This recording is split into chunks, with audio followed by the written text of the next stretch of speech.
중국 스파이들이 유럽 사회를 분열시키기 위해서 정치인들을 포섭한 사실이 드러나면서 파문이 커지고 있습니다. 지난 9월에도 영국 정치인들에게 중국 스파이들이 접근해서 기밀을 빼냈다, 이런 증언들이 있었던 터라 이번 사안은 심각한 내정 간섭 사안으로 확산될 가능성도 있어 보입니다. 중국의 정치인 포섭 작전에 대해서 Y타임스가 추적해 봤습니다. 지금 시작합니다.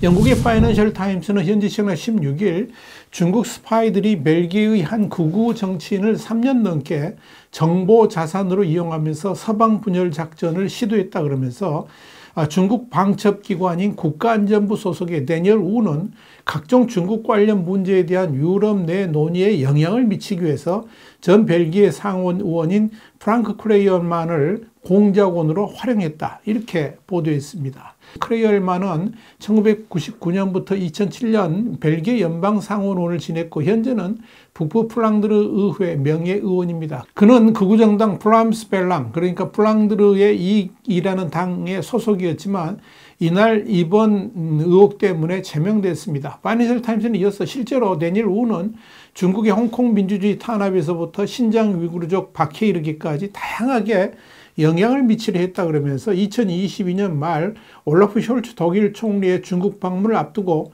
데니얼 우는 크레일만에게 2명의 우파 유럽의회 의원이 미국과 영국이 유럽 에너지 안보를 약화하고 있다, 이렇게 공개적으로 발언하도록 설득할 것을 요구하기도 했다라고 밝혔습니다. 당시 데니얼 우는 크레일만에게 보낸 문자 메시지에서 우리의 목적은 미국과 유럽 관계를 분열시키는 것이다, 이렇게 노골적으로 썼다는 사실도 확인했다라고 파이낸셜 타임스는 전했습니다. 파이낸셜 타임스는 이어서 데니얼 우는 2021년 또 다른 문자 메시지에서 중국의 위구르족 구금을 밝히는 데 도움을 준 독일 연구자 아드리안 트렌츠를 공격하라는 임무를 받았다, 이렇게 말하기도 했습니다. 독일 주간지 슈피겔, 프랑스 일간지 르몽드와 공동 취재를 통해서 서방의 보안 소식통으로부터 입수한 2019년부터 2022년 말까지 오고 간 문자 메시지를 보면 데니얼 우와 크레일만의 관계가 확연하게 드러나 보입니다. 이들 문자 메시지는 크레일만과 다른 이들이 도움을 주는 대가로 얼마를 받게 될지 등 이 돈에 대한 대화가 여러 차례 나옵니다. 서방 4개국 정부 당국자에 따르면 데니얼 우는 중국 국가안전부 저장성 지부 소속으로 그동안에 폴란드와 루마니아에서도 활약한 것으로 추정하고 있습니다. 이와 관련해 파이낸셜 타임스는 중국 정보당국이 어떻게 전 세계에서 자국에 유리하게 정치적 논의를 조종하려 하는지를 보여주고 있다, 이렇게 분석했습니다. 파이낸셜 타임스는 이어서 중국 스파이들의 특징 중 하나는 캐나다, 영국, 호주 등의 국가들에서 중국에게 유리한 정책 형성을 할 수 있도록 정치권에 깊숙이 개입해서 영향력을 행사하려 하고 있다 그러면서 중국 스파이들은 미국의 선거에도 깊이 개입하려 시도하고 있다고 밝혔습니다. 이에 대해서 중국 국가안전부에 관한 책 스파이들과 거짓말의 저자 알렉스 조스케는 중국 국가안전부는 수십 년 동안 중국에 관한 정책과 국제적 담론을 형성하려 해왔다 그러면서 학자, 정책 위반자, 기업 지도자들과 정치인들을 고용하고 조종하는 것은 그 일환이다, 이렇게 말했습니다.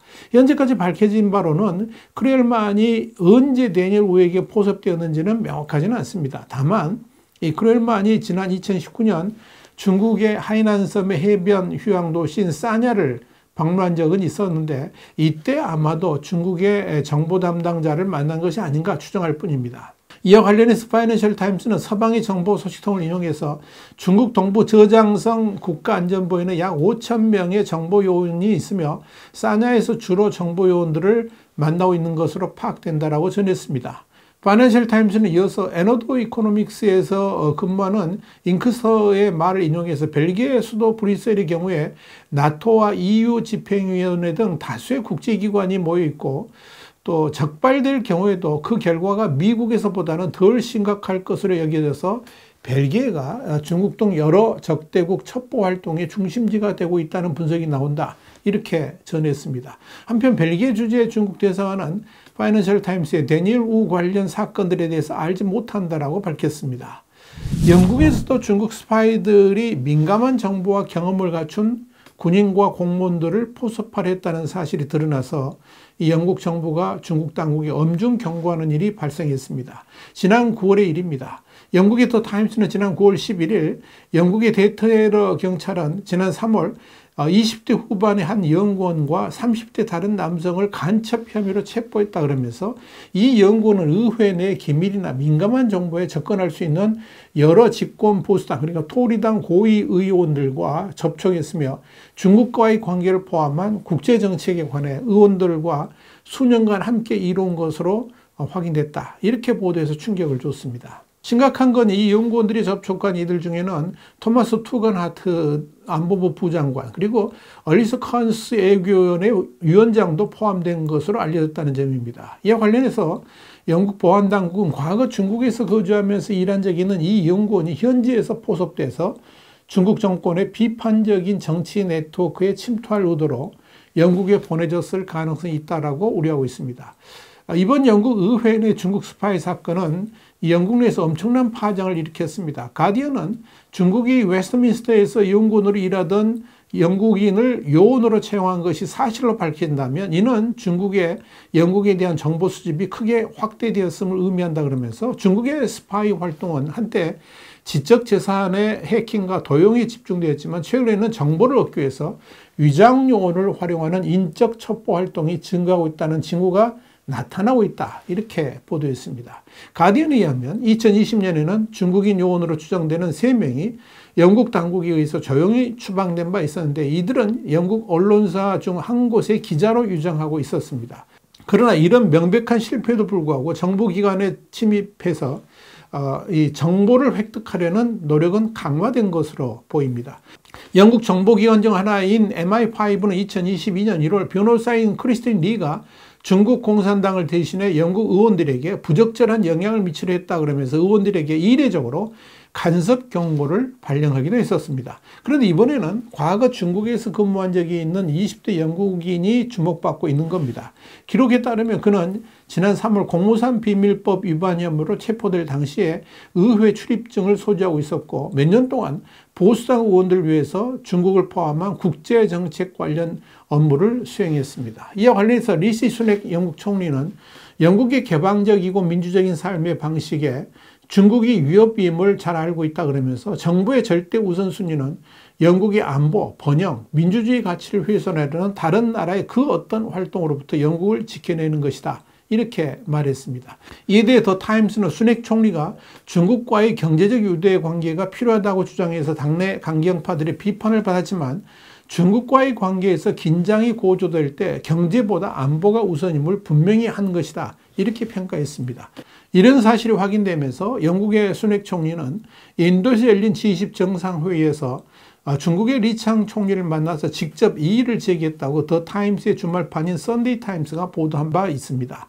영국 내 중국 스파이 활동과 관련해서 중국 당국은 강력하게 부인하고 있습니다만은 이 중국 스파이들이 이미 세계 도처에서 암약하고 있음이 드러난 터라 중국은 비난을 면치 못할 것으로 보입니다. 지난 2021년 3월 8일에는 뉴욕타임스가 미 연방수사국이 중국의 산업 스파이들을 어떻게 잡는지 상세하게 설명해서 눈길을 끈 바 있습니다. 이에 대해서는 우리 Y타임스도 FBI 은밀한 작전, 중국 스파이들을 체포하라는 제목의 정세문서 유튜브 1966회를 통해서 자세히 설명해 드린 바 있습니다. 이 사실 하나만으로도 중국의 스파이 활동은 결코 부인할 수가 없을 겁니다. 미국뿐만 아닙니다. 전 세계 각지에서 중국 스파이 관련 소식은 수시로 언론 지면을 장식한 바 있습니다. 당연히 한국도 예외가 아닙니다. 한국은 특히 사회 지도자급들까지도 중국의 정보를 넘겨주는 이들까지 비일비재하게 일어나고 있습니다. 뉴욕타임스도 지적을 했지만 흥미로운 것은 중국에 가서 환대를 받고 나면 해당 학자나 엔지니어는 처음에는 의도하지 않았던 정보까지 제공해야 된다는 의무감을 갖게 된다는 점입니다.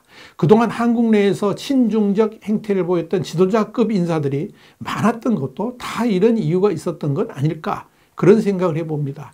벨기에와 영국에서 일어나는 스파이 소동이 결코 남의 일이 아니라는 점에서 우리도 주의를 돌아볼 필요가 있을 겁니다. 와이타임 정세 분석이었습니다. 감사합니다.